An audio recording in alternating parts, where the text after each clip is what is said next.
veux pas travailler, je ne veux pas déjeuner, je veux seulement oublier et puis je... Bonjour Brigitte. Bonjour. Alors on va parler de la loi Macron qui a fait grand bruit et qui propose d'assouplir la législation concernant le travail du dimanche. Alors c'est une proposition qui fait polémique.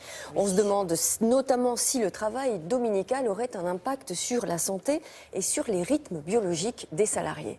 Alors effectivement, et ce qu'on oublie, c'est que déjà 29% des salariés travaillent habituellement ou occasionnellement le dimanche. Ça fait beaucoup de monde, les professionnels de santé, tous ceux qui sont aussi dans l'hôtellerie, la restauration, tous ceux qui travaillent dans la sécurité, police, pompiers, gardiens de prison, les professionnels de santé bien sûr, parce que les hôpitaux évidemment ne ferment pas le dimanche, les personnes qui travaillent dans les radios, les télévisions, etc.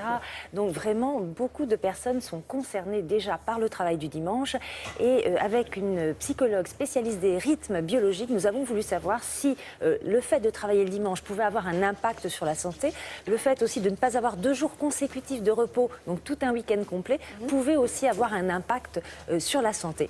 Alors réponse en images.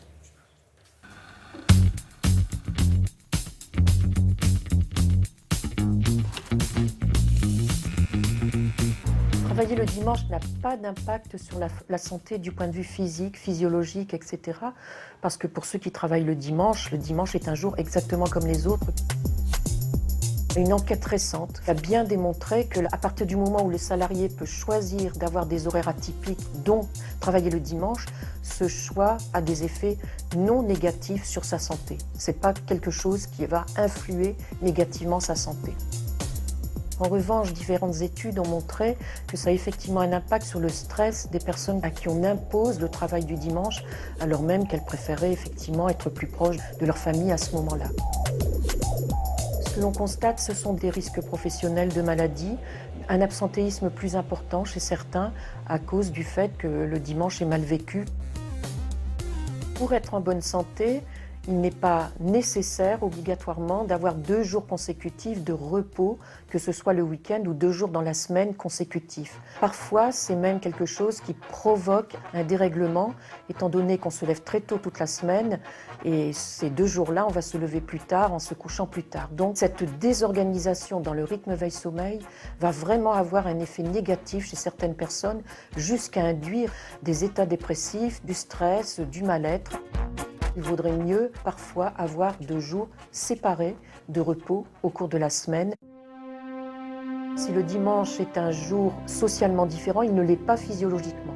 En revanche, tous les horaires atypiques, que ce soit des journées trop longues, que ce soit des journées fragmentées par des coupures fréquentes, que ce soit également le travail de nuit, tous ces horaires atypiques ont véritablement des effets délétères sur la santé. Il a été démontré que les infirmières et les hôtesses de l'air qui ont ce type de travail pendant des années, les risques de cancer du sein sont très fortement augmentés. Ça a également des effets sur leur grossesse. La prématurité, les troubles intra-utérins, le petit poids de naissance sont en partie causés par le fait que ces personnes doivent travailler la nuit pendant de longues périodes. Une étude très récente a montré que 10 années de travail de nuit produit un vieillissement précoce du cerveau, 6 années et demie de vieillissement plus rapide chez ces personnes du point de vue cognitif, du point de vue du cerveau. Le travail de nuit, on a bien compris, c'est délétère pour la santé, mais c'est surtout par rapport au travail du dimanche, les fluctuations de rythme de sommeil, coucher tard, lever tôt. C'est ça qui est préjudiciable. Alors ce qui est préjudiciable d'abord, c'est quand on n'est pas volontaire pour travailler en horaire atypique ou travailler le dimanche. Quand on est volontaire, aucun problème. Hein, quand c'est bien vécu, ça n'entraîne pas de stress, donc pas de conséquences du stress.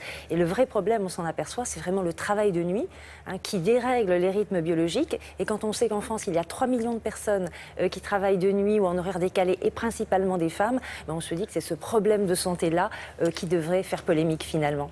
Voilà, et si vous voulez en savoir un petit peu plus sur les rythmes, je vous propose le livre de Claire Lecomte, des rythmes de... Pardon, je crois que c'est des rythmes de vie au rythme scolaire. Voilà, aux éditions universitaires du Septentrion. Merci beaucoup Brigitte, à tout à l'heure.